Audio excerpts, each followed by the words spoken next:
Бір уақытта салдыр-гүлдір еткен бір нәрсенің даусы шығады. Етікші есікке қараса маңдайында жарқыраған жалғыз көзі бар бір еңгезердей дәу кіріп келе жатыр екен. Ал, егер орындамасаң, басыңды аламын. Ерте заманда бір кедей етікші болыпты. Бала шағасы көп екен. Үй үшін асырау үшін ол ел аралап, қобдиын құшақтап жүріп, етік тігіпті.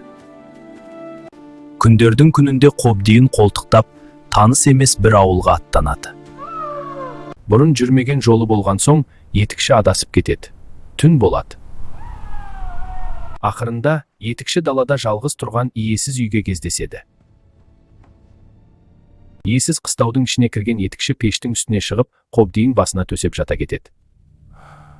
Бір уақытта салдыр-гүлдір еткен бір нәрсенің даусы шығады. Етікші есікке қараса маңдайында жарқыраған жалғыз көзі бар бір еңгезердей дәу кіріп келе жатыр екен. Пеш үстінде жатқан қандай адам? Бұл етікші деп жауап береді. Бізге керек шебер етікшімсің. Егер ертеңге дейін бір керемет етік тіксең, жаның аман қала. Ал, егер орындамасаң, басыңды аламын. Дәудің өзі есіктің алдына жатып ұйқыға кіріседі. Етікші ішінен, енді өмірім жойылды, өліп кетсем, бала шағамды кім асырар екен? Амалы таусылған етікші таң атқанша отырып ғажайып етік тігеді. Етіктің сыртқы көрінісінің басқа етіктерден айырмашылығы, ұшы тіп-тік сүйір жоғары көтеріліп тұрады. Ал оның бір керемет қасиеті, аяғына киген адам аспанға қалықтап ұшып баратын жеріне лезде жетіп барады.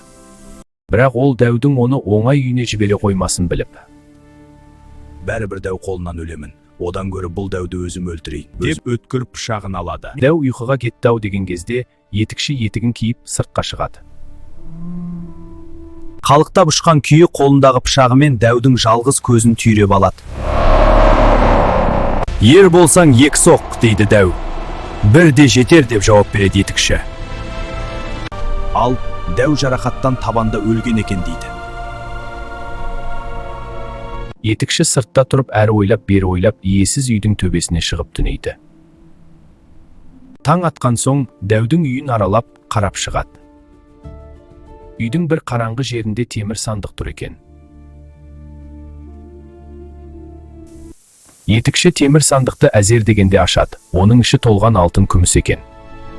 Бұдан кейін етікші алтын мен күмісті керегінше алып, ғажайып етігін киіп, үйіне ұшып келеді. Дәуден алған байлығының жартысын еліндегі жетім жесірлерге таратып береді.